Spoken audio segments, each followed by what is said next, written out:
So yun mga guys, good morning. At shoutout sa iyo, Elise Sigador. Andito tayo ngayon ulit sa unit mo. So i-check natin dahil request mo to. Kung okay na, so check natin. Tara. Let's go. Let's go. Sa garage.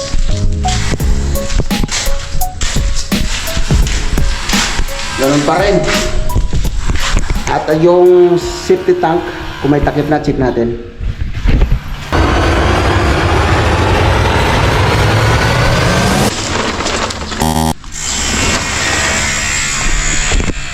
Ganun pa rin, wala pa rin takip. At yung backyard mo, ang good news ay tinanggalan nilang damo, nilinis na nila. So ito yung naiba, ito yung nabago. Kasi yung binablog ko to ay talagang talahiban. Ngayon malinis na, napakalawak hanggang sa creek. Yun, malinis na. Paano naman ang loob? So tara, check natin.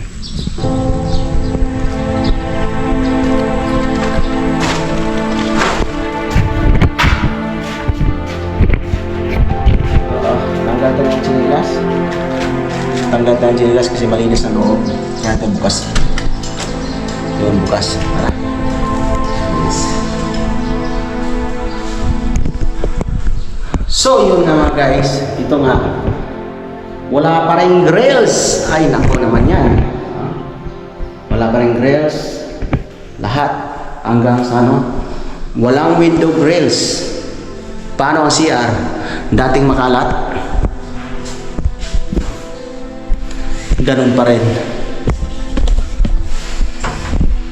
Up.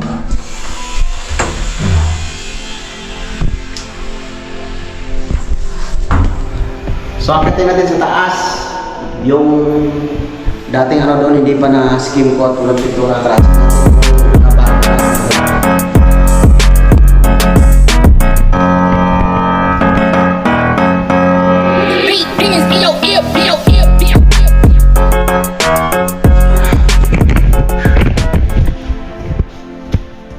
Ganon pa rin.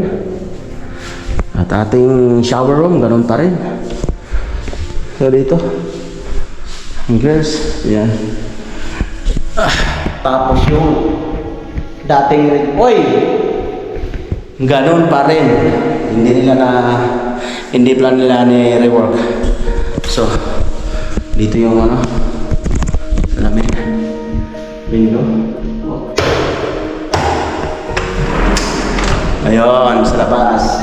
Ayan, nilinis na nila yung backyard mo.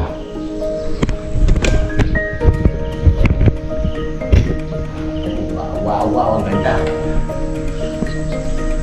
Alright.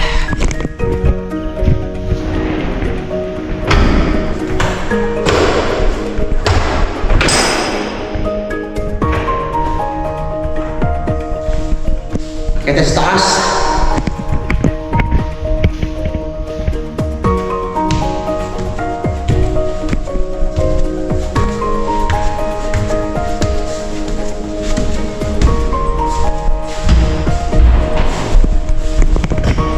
So yun,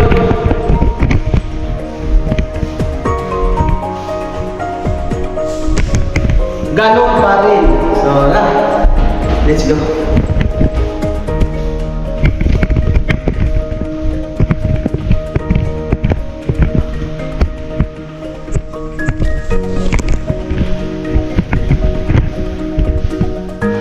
So yun mga guys, ito, yan. Wala, hindi nila binago siguro. Ongoing na.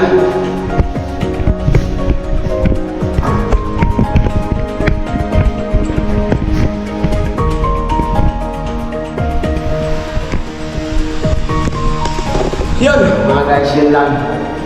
So tara, tawag na tayo.